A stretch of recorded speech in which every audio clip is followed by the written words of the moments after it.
So it's just really a wonderful way for anybody to embrace this movement. You can do transcendence in a chair. I've had people join me from a hospital bed, and it's all about moving our body is so important. Whether you have diabetes or not, right? But for diabetes, we know that movement helps control our blood sugar.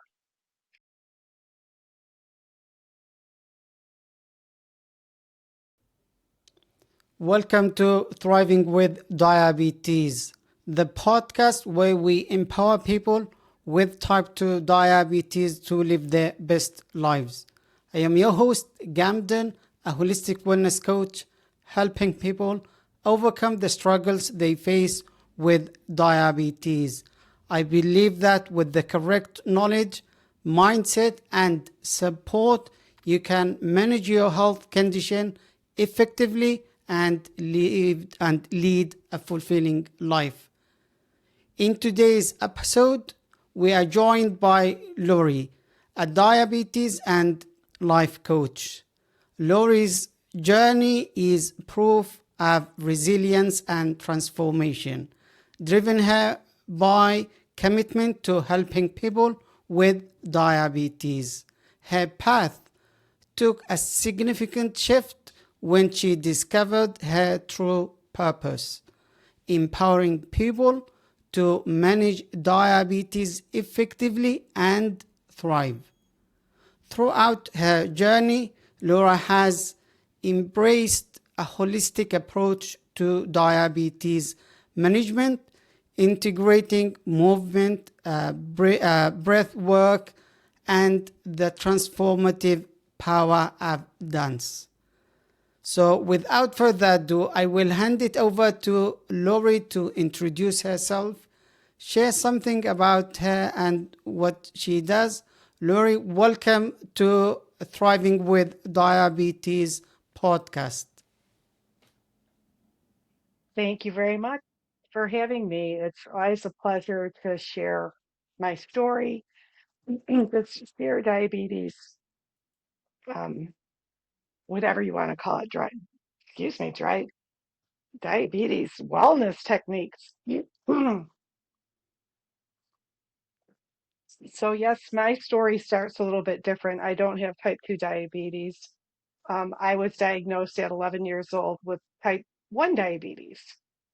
And however, I had a pretty good normal life growing up as a child with diabetes.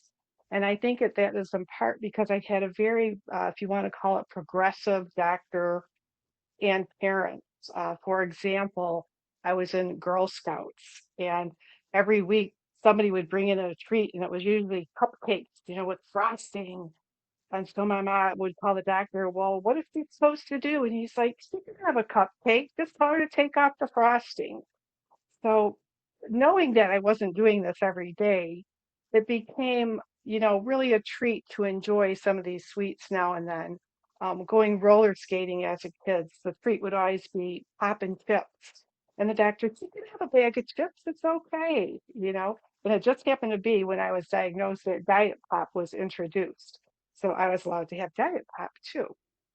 So with, I think, just learning that sometimes it's okay to give yourself a treat and to enjoy it and say, yes, I can do this, really is empowering. And one thing that really, I think, transformed my diabetes journey was when I was about 12 years old, I went to my doctor, and testing your sugar back then was not as easy as it is today.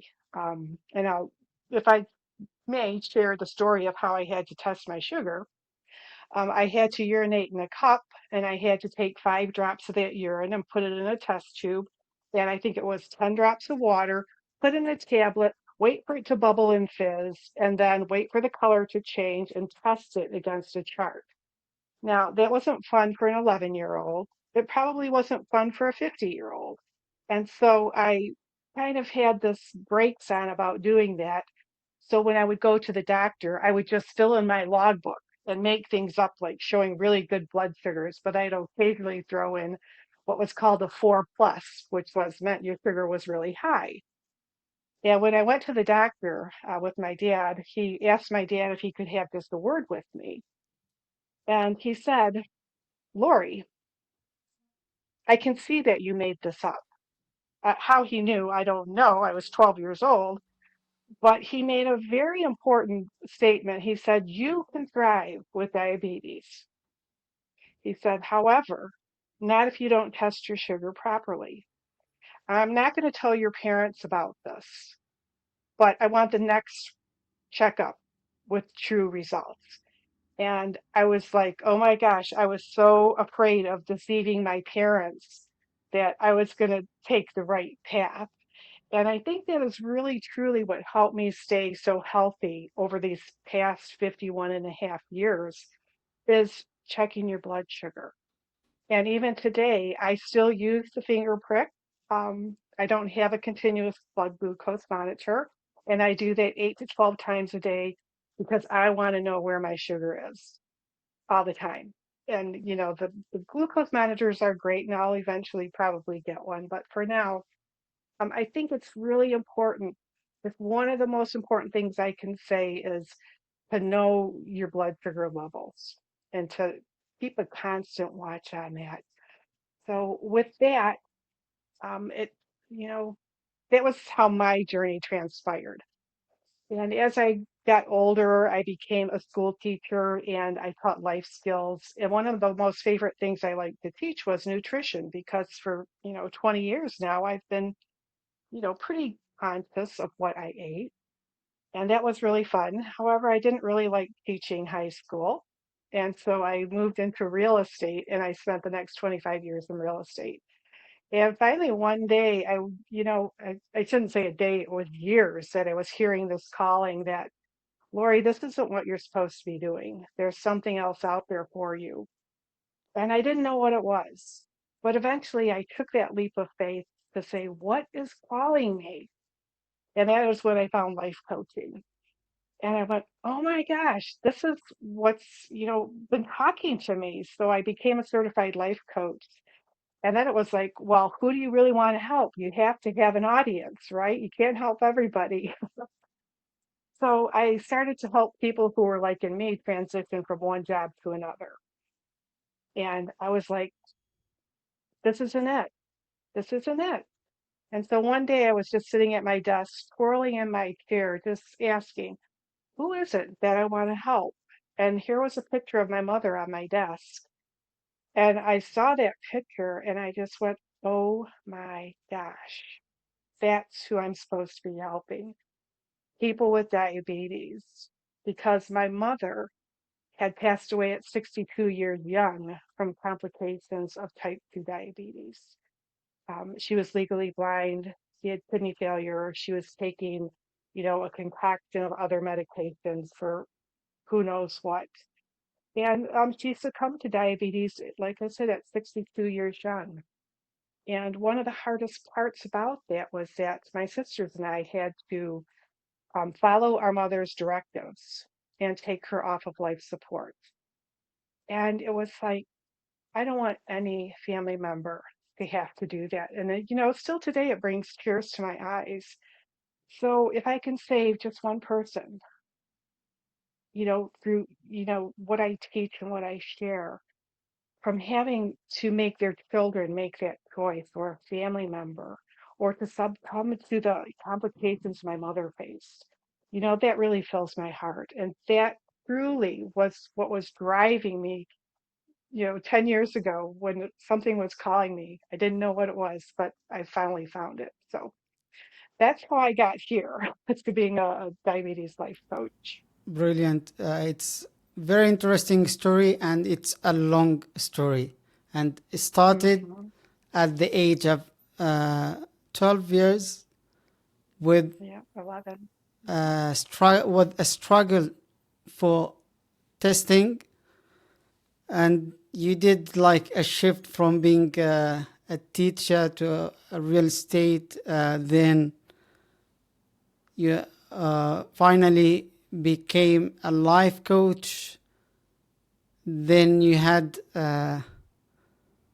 to decide who to help, and your decision was to help people with diabetes. And this will take us to the next uh, point. I have noticed that you have a method or a concept called transcendence, if I pronounced that right. Mhm. Can you give our viewers and listeners some information about this method and its benefits for people with diabetes, which you use in your coaching? Mhm. Sure, I'd love to share with that. So transcendence, it was really birthed out of personal development, mind-body practices, spiritual psychology, and energy healing with a woman and a coach who of mine. Her name is Jennifer Joy Jimenez. And she created this dance modality called transcendence. And it's a powerful fusion of deep breathing, relaxing stretching, and free-form joyful dance. You could really say it's taking the mindfulness of yoga off the mat and infusing it with inspirational music and fun free-form dance. There are no steps to follow. You don't have to go left. You don't have to go right when I tell you to. It's just your own movement and what your body is asking you to do and how it needs to move. So there are 10 stages in transcendence. And so we go from, the deep breathing to the stretching and to releasing, the dance of release. It's what's not serving us, what's getting in our way. Do we have some fear? Do we have some doubts? Do we have some frustrations? Maybe we need to release sugar or salt. So this is a great opportunity to just sit out that. Whatever is holding us back from, being healthy, from being successful, from being abundant, or whatever it is that we want to call into our lives, and then to refill that cup, our body, our chalice here, with more joyful energy of, joy and abundance and health and vibrancy and all that good stuff. So it's just really a wonderful way for anybody to embrace this movement. You can do transcendence in a chair. I've had people join me from a hospital bed, and it's all about moving our body is so, so important, whether you have diabetes or not, right? But for diabetes, we know that movement helps control our blood sugar. And so it's just really a super fun way. And the reason I started to incorporate it into my coaching program is because I knew I needed to teach some form of movement, exercise, if you want to call it. But honestly, I don't like to exercise either. Yeah. And so I thought of Jennifer. I had seen her do this at some of the coaching seminars we went to. And I thought, oh my gosh, if I could contact her and ask her how she can incorporate this, that would be wonderful. And as the universe speaks to us, it sometimes answers us. And that very next day, I got an email from her saying, hey, would you like to become a transcendence facilitator? And so I was like, oh my gosh, yes. And I absolutely love it. It's fun because if exercise isn't fun, you're not going to do it, right? And so that's what's so important. And I think it's so beneficial, especially for people who really don't like going to the gym. They don't like exercising. This is just a great opportunity to put a smile on your face and have some fun. Very interesting. Thank you for sharing that Mhm. information about this method or concept. I have watched one of your videos, and it looked uh, great. It's fun and exciting. Mhm. So when someone just watch it, wants to do the action that time. So it shows the level of interaction. It's uh, it's very exciting. You mentioned as well it could be a solution for people who don't like to exercise or find it difficult Mhm. to commit to uh, like weekly workouts. That is very interesting point you mentioned. I know part of your work is encouraging or promoting physical activity, making it fun uh, to be part of it. Uh, can you share your insight about movement or exercise and its benefits in managing diabetes? Well, if you've ever had high sugar and gone for a walk, you know that it lowers your blood sugar. So just moving our bodies helps control our blood sugar. And that is one of the, if I'm able, at lunchtime, sometimes I'll check my sugar and it's a little on the high side. Well, it's time to go for a walk. And really, it doesn't matter if you're just walking around your office, walking around your house, or if you can get out in the sunshine and take a 15-minute walk, how powerful that is to help control blood sugar. So, um, and then there's also things more like strength training, which if you're feeling like your sugar's going low, rather than, eating something, as long as it's not too low, of course you want to, have something to correct that. But you can do some strength training. Lifting some weights will actually increase your blood sugar. So it's really powerful how exercise can benefit both ways, lowering our blood sugar and helping us increase our blood sugar if we need it. So just doing something every day. I don't care if you're sitting in a chair, moving your hands, moving your feet, shaking your arms, doing this, lifting weights while you're watching television is a great, way to get some movement. You can march in front of the television if you like to watch your favorite programs in the evening. Get up and march to that program. Just keep your body moving because I know, as we've all heard, a body that is in motion stays in motion. So we don't want to lose our mobility as we get older. So just, I don't, I think that answered your question, maybe, but Yeah. That is a very hopefully, important point you mentioned. So the key benefit is to control our blood sugar levels, either if it is low or high. And this will take us to another point, which is about stress management. We know that stress can affect blood sugar levels and make diabetes management challenging. I want to ask you about stress and breathing exercises to reduce stress. Can you talk about the role of breathing exercises in this context and share some techniques you recommend? sure.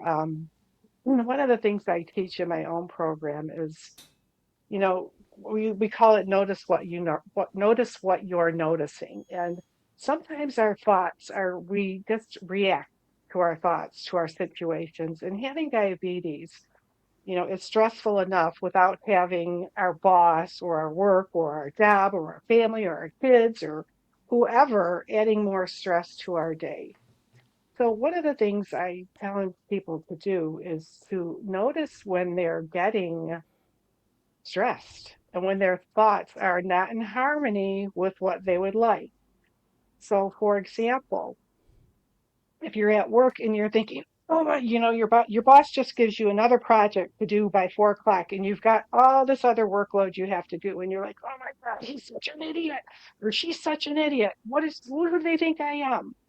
And we can feel that stress building, and this is the opportunity to say, okay, this is I need to notice what I'm noticing. So this is a great opportunity to just stop and take a few deep breaths, breathing in through your nose and breathing out through your mouth. Just like you're blowing through a straw.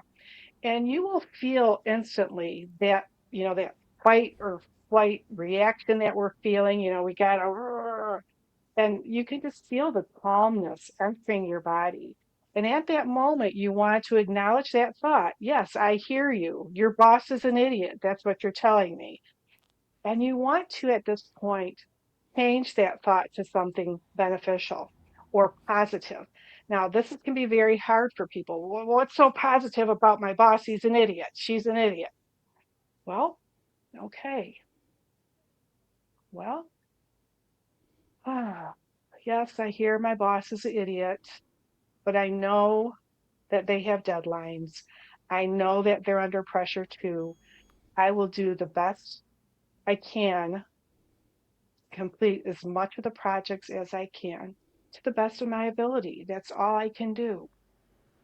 And you can immediately feel the difference between the energy of feeling, oh, my boss is such an idiot, compared to, I can just do the best I can do, right? So that's a really great technique to just really, boom, stop that stress right there. There are some other real easy techniques to reduce stress.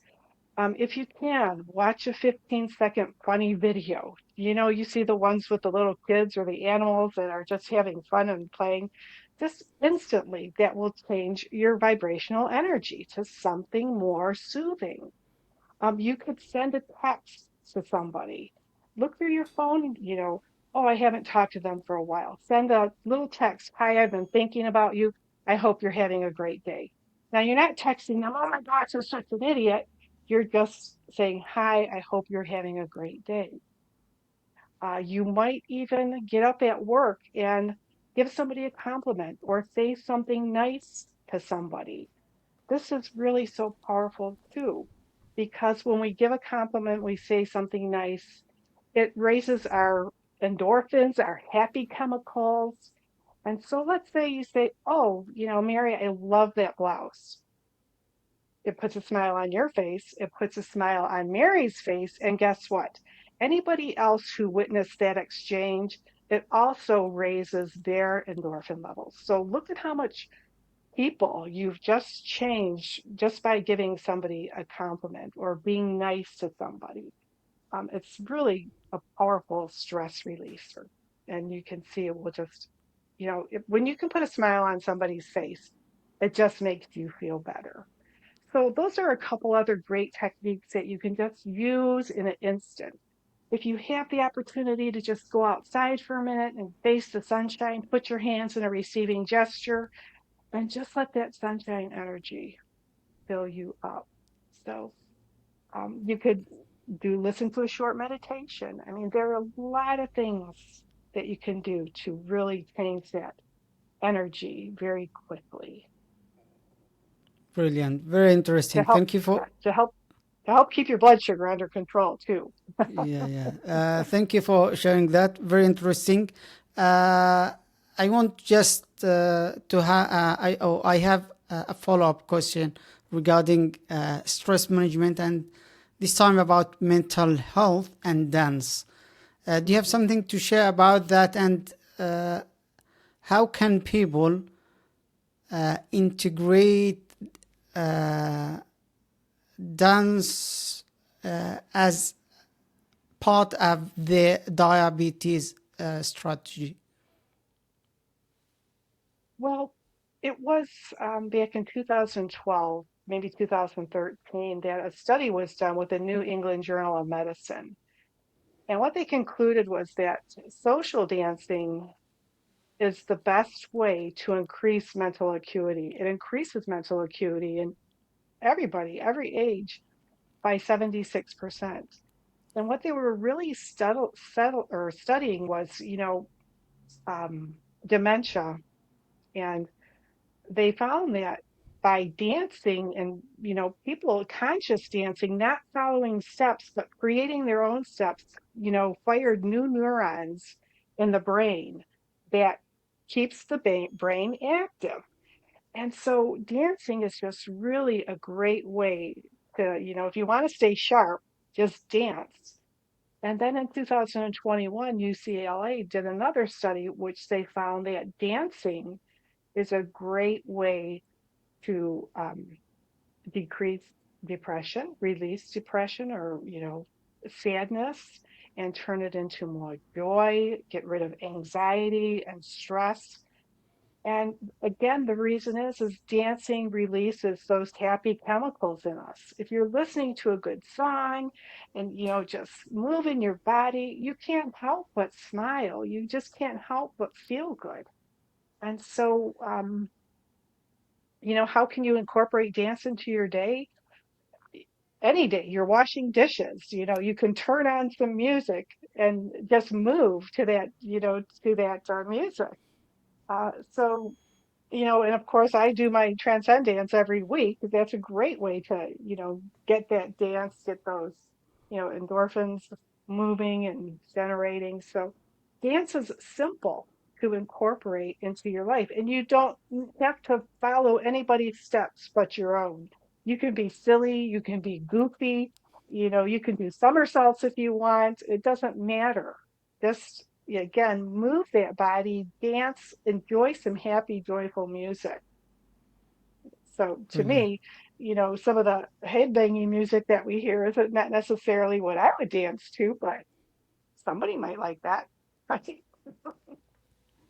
Brilliant. Very interesting. So, getting involved in fun activities like dancing is a great way to manage stress, improve mental health as well. That is very important. Let's talk about reading and understanding food labels. Mm. So my question is, why is it crucial for people with diabetes to understand food labels, and what guidance do you provide to help them interpret labels effectively? Yeah, that is so, so powerful. People don't realize the information that is on food labels. They see them there, but a lot of times people don't really know what they mean. And so often we see food products that are advertised as, oh, they're so good, they're so healthy, they're fat-free, they're sugar-free, they're this, they're that. And so I encourage people and I teach people in my coaching how to read food labels so that they can see what they are really eating. For example, there's a nut butter spread that is touted here as, oh, being so, beneficial for your children. And when you look at the label, it's 11 grams of fat, four of them being saturated fat. It has like 22 grams of carbohydrates, 19 of them being from added sugar. So tell me, what is healthy about this product? It has 2 grams of protein. And people don't realize that you have sugar and you have added sugar. So if you're eating something like raisins in your cereal, that that sugar, unless they're sugar coated, comes naturally. But when you add sugar, okay, now you coat the raisins in sugar, you're adding, baked products, all this sugar. Those are added sugars. So it's really important to see what is in the labels as far as added sugars. And if you read the ingredient list, at least here in America, you know, things are labeled in the highest order of their concentration in that product. So again, on this nut spread, the very first ingredient is sugar. And so, wow, what does that tell you? And again, reading, things in the ingredient list, anything like fructose, lactose, maltose, anything ending in ose, O-S-E, is a sugar. So, and I remember as a child, when we would go out to dinner as with another family, if we were all good at the end, we used to go to the candy counter and pick out a candy or a little treat, a little gift, whatever we wanted. And I would always be looking through all the candies, looking for sugar if I could have it. And then I would run up to my dad and say, oh, look, yeah, I could have this one. There's no sugar. And he'd say, honey, look at there's sucrose, there's, fructose, there's this. And he'd go, that's honey, that's all sugar. And I'd be like, oh, and that really, it helped me get on that path of, even at that early age of being more conscious of what all these foods meant, what they were. And so, I really want people to pay attention to even sodium because a lot of people with type 2 diabetes are also facing maybe cholesterol or high blood pressure. And when we look at labels that might say sugar free and they taste good, well, that's because maybe now they're adding a lot more salt and fat, right? So it's really important to look at even what the sugar free, the fat free labels are saying because they're getting the flavor from somewhere. So the more we can even just, I don't want to say make our own foods, that's impossible for some of us, but using just more, um, what's the word I'm looking for? Just, natural foods, Whole food. whole foods. Yes, thank you. Yeah. Yeah, it's really important. So instead of buying the cereal with, the dehydrated strawberries in it, just buy the plain old cornflakes and add your own strawberries. Yeah. So, yeah. That is very interesting. And you mentioned a lot about reading labels, Mm, but I will take three key points here. Is you look at the highest or the first highest ingredient in the list. The second thing is to look at when it says sugar free because they can add something else which is not healthy, or when it says fat free. This is common. mhm. There is another thing I always mention that is when you buy a bread, when you have a list of like 10 or 15 ingredients there, and the bread should be only a few there. Do you want to comment about the bread? Well, breads, typically for people with diabetes, of course, we want to just stay away. I don't know all the labels on breads, but yeah, they have to preserve them. So you are going to see some ingredients there that are really just preservatives. But again, staying away from just the white breads and looking for whole grains. Maybe you can find some breads with maybe some nuts and, some seeds in it that will add some, protein and maybe some good fats in there. But yeah, reading the nutrition labels on breads, you will see some funny things in there, and those are usually preservatives. And again, if you don't like that stuff, you can, make your own bread, get a bread machine. You can go to the health food store and they probably don't have a lot of those other kind of chemical foods in there. So yeah, if you're really concerned about, those kinds of things, but mostly look for things high in fiber, um, because fiber helps fill us up and, just really stay away from things that are white, where the first thing is enriched flour, because enriched flour means they've taken out all the good stuff and then they've re-entered, they've added just some basic nutrients. So that's real important. Looking for the word enriched. Enriched means they've taken it out and then they put minimally back in. So look for things that are not, where all the fiber and all the great nutrients have been removed. And thank you for sharing that great information. I think they do that for shelf life or shelves Hmm. life. Uh, and last time we talked about mobility and some common misconceptions are related to movement or exercise, something like age related exercise or mobility, specifically for people with diabetes. How do you encourage people to stay active uh, while they have maybe a mobility issue or age restriction, something like that? Mhm. Sure, no problem.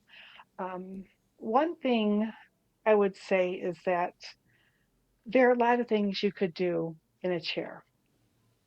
And you could do chair yoga if you like yoga. For my transcendence, you can do transcendence in a chair. You can just whatever you can move. I encourage people is all you can move today is your little pinky because you're feeling really stiff. Is to just move those little pinkies. Just stretch those arms and those hands if you can. It was amazing. I did transcendence as a morning movement modality at a conference I was just at. And one of the women came up to me and she said, when you asked us to just stretch our wrists and our fingers and our palms, he goes, I never knew how that, how that good that felt. And I asked them to stretch their ankles and their feet and their toes. And she goes, I never knew that they were that stiff before. So just moving anything that you can, even if you're sitting in a chair. I mean, you can stretch this way, you can stretch that way. Just it doesn't matter how slow the movement is. It's to just move. That would be my encouragement to no matter what, just move your body in some form, in some way, just to, release that stiffness if you have to, or gain flexibility. It's just so powerful that you move your body no matter how you can. Like I said, even if it's just your little pinky fingers or batting your eyelashes, just move. Brilliant. Very interesting. Thank you for sharing that Hmm. information. Very helpful tips. Uh, your key point is do whatever you can, even a simple movement. Right. So we need to keep our body moving all the time. Mhm. Uh, I have got another question before we finish this episode. What inspiring message or advice would you like to leave with our viewers and listeners to motivate them on their health journey? The first thing is to just keep smiling. It's this little smile on our face is just so empowering to us. And just to take one little step every day to improve your well being, whether it be your physical well being, your mental well being, your emotional well being. Just do something. It doesn't matter what, if it's maybe a meditation, a little movement, making a different food choice. You're not going to do all of this in one day, especially if you're just diagnosed with diabetes. But just start with one thing and you build from that momentum, just one thing this week, one thing next week. And eventually you get to that place where things don't become a struggle, it becomes more natural. But I think sometimes when people try to deal with diabetes, they're taking it all in at one time and you got to do this, you got to do that, you got to do this, you can't do that, you can't have this, you can't have that. And the thing is, start from where you are with what you have and do what you can, because that is what's going to put you on the path to living a more healthy and fulfilling life, is to make a decision that you want to be healthy, that you want to have a fulfilling life, and then do it. Th- Yeah. Brilliant. Powerful message. Thank you for sharing that. Uh, we should start with one thing, even if it is small, and make progress over time. start from the point that we are at, then work forward to achieve what we aim for. Very powerful message. Thank you for sharing that. Have you got a PDF guide or something you want to share with our audience? Hmm. Yes, if they visit my website, which is called Action Aspirations, ACTION, aspirations.com. And I do have a free meditation that they can get there, and it's a diabetes meditation. It's only 4 minutes long. They can listen to it 2 or 3 times a day, and it's just really an empowering meditation that you are strong, you are powerful, you have got this, and it's not who we are. It's just where we are at this point, and it's just a great meditation. If people really need some support, um, to overcome some challenges. It's so they can download that there, and then they can also get a free transcendence class. Join me for a transcendence class for free, and I'd love to see them there. It is really a lot of fun and um, great for their workout, great for uh, their well-being overall. So yeah, they can claim both of those at my website. Mhm. Brilliant. Thank you for sharing that guide and resources for our audience.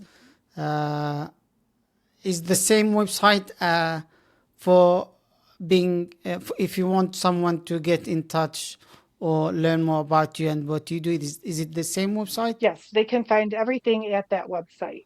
Now, Transcendence, once they click on that, it will pop them over to my Transcendence website, but they can access it just through actionaspirations.com.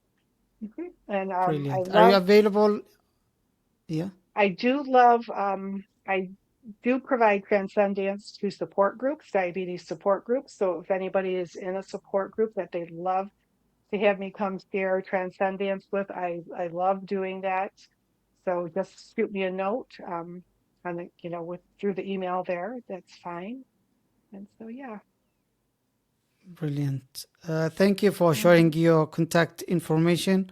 I was going to ask you if you are available or do you have a social media account? I do have it's Lori Carbon on Facebook. Um, Facebook. mhm. Okay. So people can follow you on Facebook as well. They can. I'm going to be honest, I don't do a lot on Facebook, but I'm there. Okay, And that's I fine. do pay Yeah, attention yeah. to it now and then. So if they pop in there, yeah, they'll find me. Brilliant. Have you got anything else you want to share or mention before we wrap up this episode? No, just that know that you're never alone. There's always people out there to support, others with diabetes, whether it's you or me or your local diabetes support group, maybe a Facebook group that you've joined. The only thing I encourage you is a lot of times when you get into those Facebook groups, you'll hear a lot of negativity about diabetes and people complaining and this and that. Don't go there. It's okay to feel bad once in a while and feel sorry for yourself, but don't pitch a tent and camp out there. so, so just always find support, wherever you need to. So, Brilliant. Now we have come to the end of this episode, and I would like to express my sincere gratitude for our amazing guest, Lori, for generously sharing her expertise, insights, and time with us today. I also want to thank all of you, our dedicated viewers and listeners, for being a part of this episode. If you need additional guidance and support, you can book a call with me at onenessimpact.org. If you found this episode insightful and valuable, I invite you to join our community of people committed to Thriving with Diabetes. To stay up to date or with upcoming episodes, empowering discussions, and practical tips, make sure to follow us or subscribe. Once again, thank you, Lori, for being our guest today. Thank you, everyone, for joining us on this impactful journey. Until next time, take care of your health and keep thriving. Thank you.